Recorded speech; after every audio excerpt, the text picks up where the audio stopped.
morning once again. This is Mr. Castillo, the proud principal of Uvalde High School.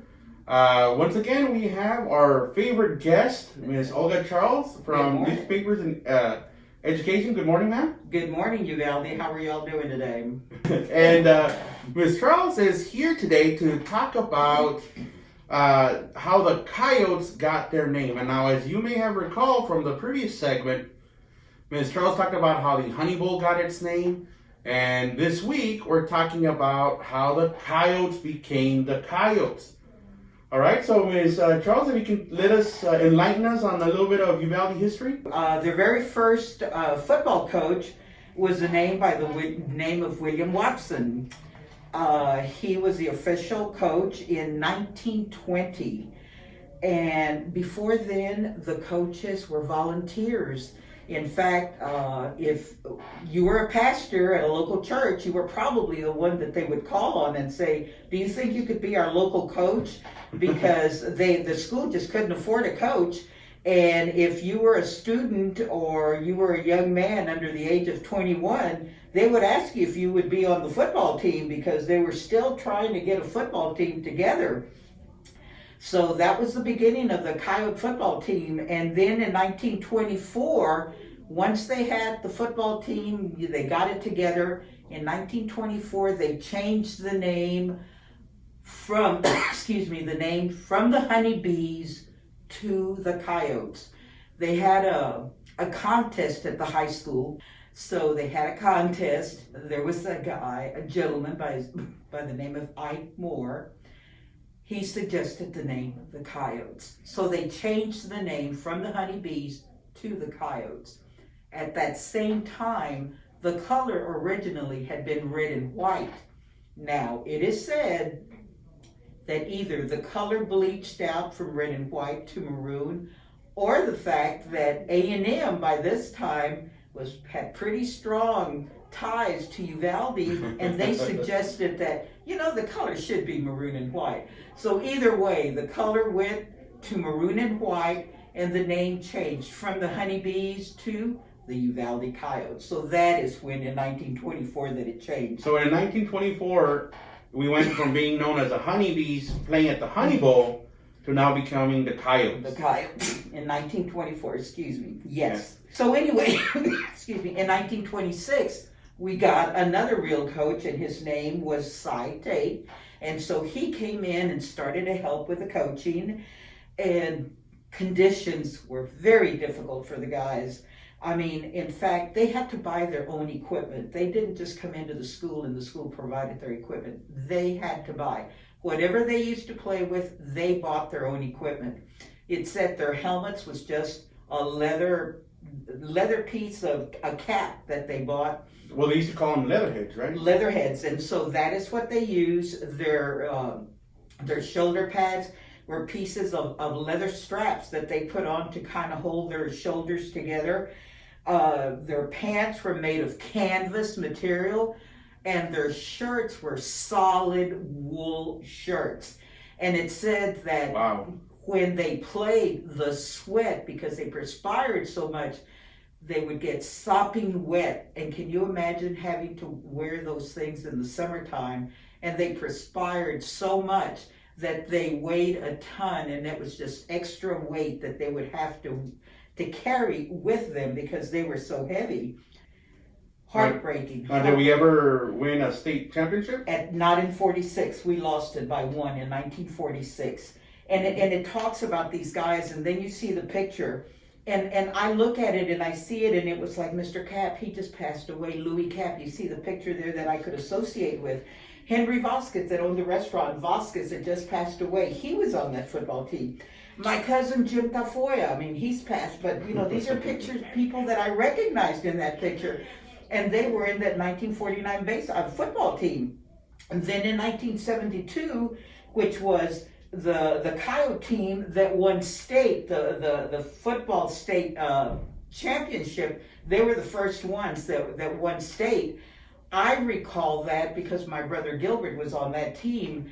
I mean, it was happy times for Uvalde. It was unbelievable. The town was going bananas because Uvalde had a state champion football team. Now, what year was this again? 72. 72. 1972. I remember going to the games, and I distinctly remember that when it came time to go to the playoff games and all, the school district, the central office would get, you would be able to go and buy your tickets so that you could buy your tickets beforehand. I remember standing in line at 6 a.m. in the morning in front of the Kincaid Hotel, because the central office would send people and they would open the doors at 7 a.m. so you could buy your pre-tickets, so that when you went to the game on Friday night, you had your reserved tickets. Oh, wow. Standing in line 6 a.m. like on Thursday morning so that you could buy your tickets so that Friday night you could go to that game.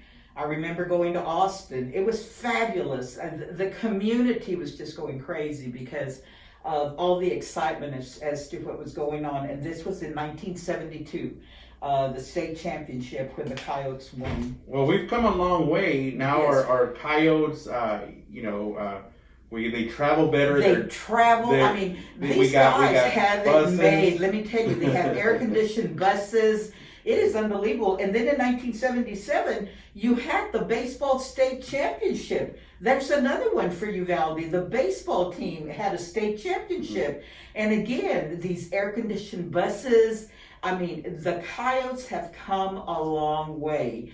It's unbelievable. After I read all this, that these poor Coyotes went through so much when they first got started, and now the school system has come so far when it comes to help our students, to give them the best that they can. You know what, Uvalde High School, UCISD has come a long way when it comes to help our students, give them the best education that they can, help them with all their activities and all. UCISD is there for their students. So, you know what? What is it that you say? Believe in you. Believe in you. So now, Ms. Charles, I know that you also work with the public library. Any upcoming events or any things to know? I volunteer at the library, and I do want to tell you that September is National Honey Month.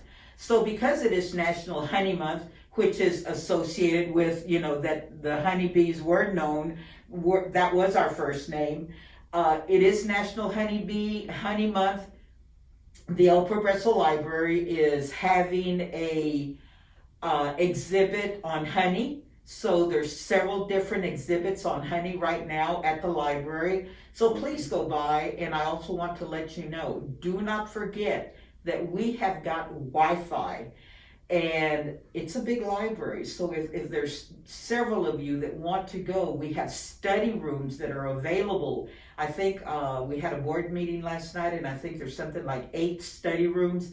And also, because of the size of the library, not only do we have these study rooms, the size gives you the availability of going to different corners at the library, so that if those rooms are taken, you can go to any place at the library and still have the availability of using the Wi-Fi at the library. Please take advantage of this.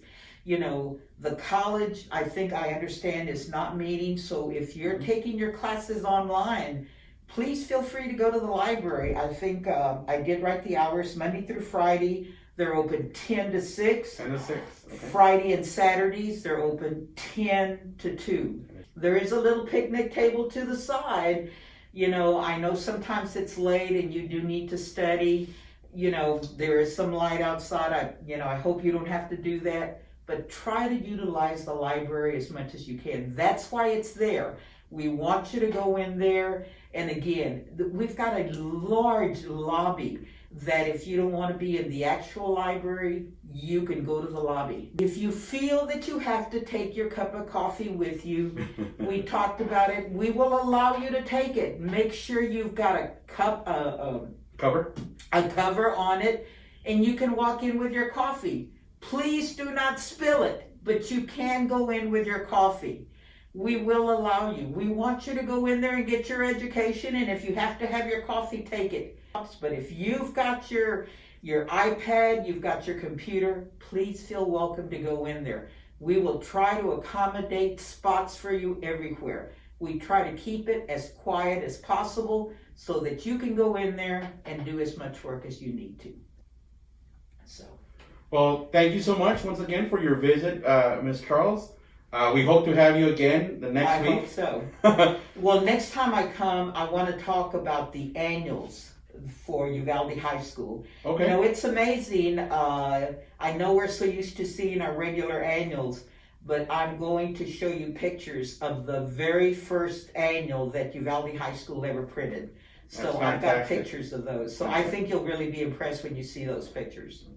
Now, before we leave, we always ask our guests, how do the loyal and true show that we believe in the U? We rap the U. We rap the U.